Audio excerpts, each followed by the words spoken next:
everyone, and welcome back to the Boodcheck Health Podcast, your go-to for real talk on health, wellness, preventive care, and everything in between. Today's episode is one that I'm really looking forward to because we're diving into a topic that affects millions of women yet misunderstood, and that topic is Polycystic Ovary Syndrome, commonly called PCOS. And joining me today is the amazing Dr. Jamila. She is a gynecologist and an expert in helping women manage their reproductive health, hormonal balance, and all of that. Thank you for joining us, Dr. Jamila. It's my pleasure having you on the show.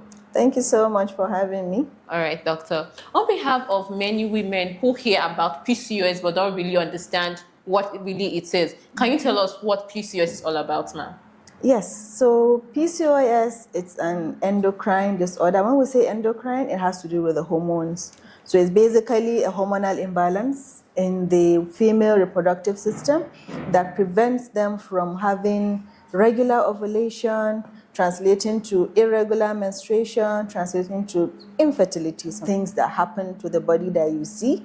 So whenever I hear a syndrome, it's just a collection of symptoms that a person has. That if you piece them together, they translate to one general disorder. So with PCOS, I told you there's an imbalance in the hormones in the female reproductive system. So basically, they have more of the male hormones than the female, the male hormone, the testosterone. So that will lead them to having irregular ovulation because the trigger for ovulation is the LH hormone. So in them, they do not have that LH surge that will lead to ovulation. So the eggs will be recruited each month, and then as the cyst grows, it will now refuse to what we call hatch. It will not release the ovum. It will just stay like that, and then there's no trigger for ovulation. It stays. Then the next month, another one will be recruited, and then it will also stay like that. The egg will refuse to hatch. So it's the collection. So when we see these women, one, they will come complaining of irregular menstruation. Generally, some stay up to 3 months, up to 6 months. Some menstruate just twice a year when they have PCOS. So, and then because of these high hormones of the male they tend to have acne on the face. They have black patches, mostly at the back of the neck and also around the armpits. And then some of them they gain weight and they find it very hard to lose weight. So most times when you see that, then definitely, and then when you do the ultrasound scan, you will see there was what we call the pearl necklace appearance of the ovaries. They tend to look like a cystic, just like the pearl necklace, the way it looks like, just small cystic lesions around the periphery of the ovaries. And then there's increased ovarian volume as well. So if a woman has any two of the three, either irregular menstruation or they call it oligomenorrhea, that is too infrequent menstruation, and then there is this evidence of acne. She will have maybe hair on the face. Some of them even have to shave every morning for them to go out. And then those are the biochemical parameters. And then if she has the ovaries shaped like the cystic ovaries on the ultrasound scan, that's when we say this woman has polycystic ovarian syndrome. Well, it's really important we pay attention, women pay attention to those things, because recently I've noticed that people are frequently diagnosing themselves of PCOS. You go into it, you hear someone saying, I have PCOS. How did you know that you have PCOS? I think the important thing is that you pay attention to these signs and symptoms, then go for diagnosis. With a lot of misinformation about the causes of PCOS, and then I see some people bringing out abo and all of that to cure PCOS. Is PCOS really curable? And if not, what are the possible ways we can manage it, ma'am?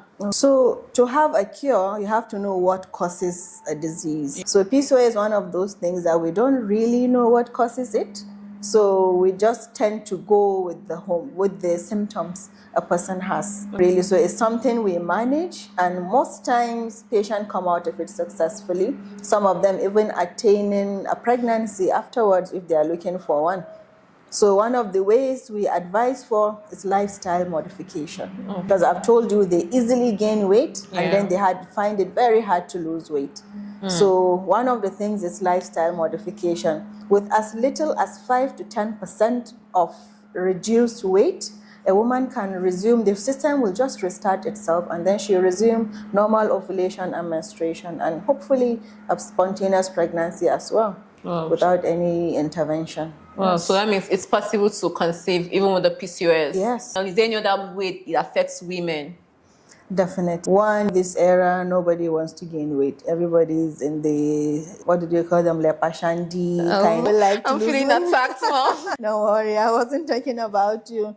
So really, women do not like to gain weight. I think there is no woman that you call her fat and she'll be happy. So that is one thing. So it tends to affect their own self-esteem. And then another thing, if she has been struggling with infertility, it tends to affect them emotionally as well. Some of them go even as far as getting into depression.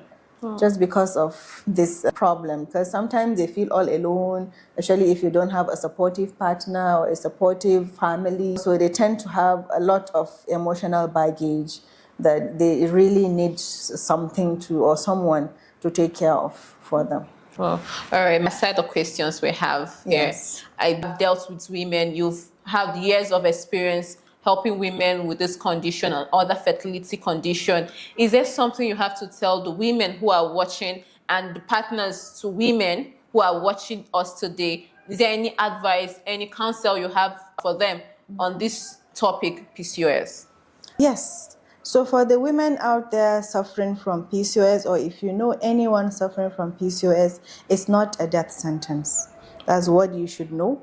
And also do not let the emotional aspect get to you. One, you need to lead a healthy lifestyle. Healthy lifestyle means eating a balanced diet. Make sure you have reduce the refined carbs, get a lot of high fiber diet, and also take in more of the fruits and vegetables, and as much as possible, drink lots of water. And then try to get 30 minutes of exercise at least on almost every day. If you can take it alternate days, fine, or on most days of the week.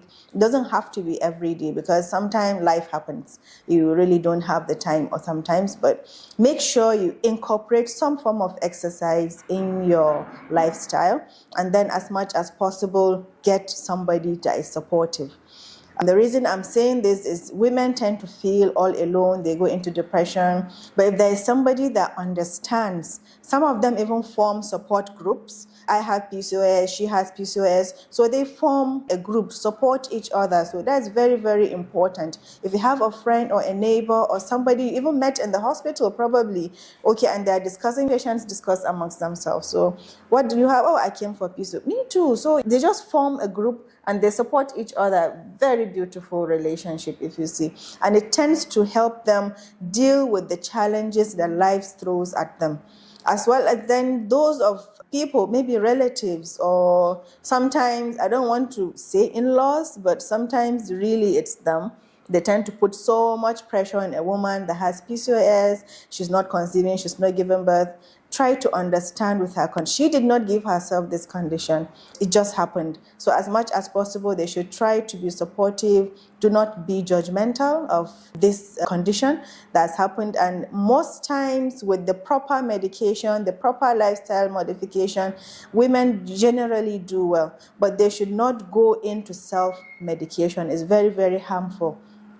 You may not know what you are treating. Get a health personnel, a health professional that knows about the disease so that they can guide you through treatment. And most times they do very well on treatment. So that's my advice. Thank you so much, Dr. Jamila, for this advice. So we've all heard Dr. Jamila.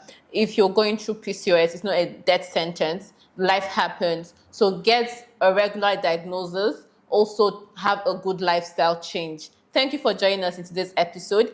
See you in our next episode. Thank you.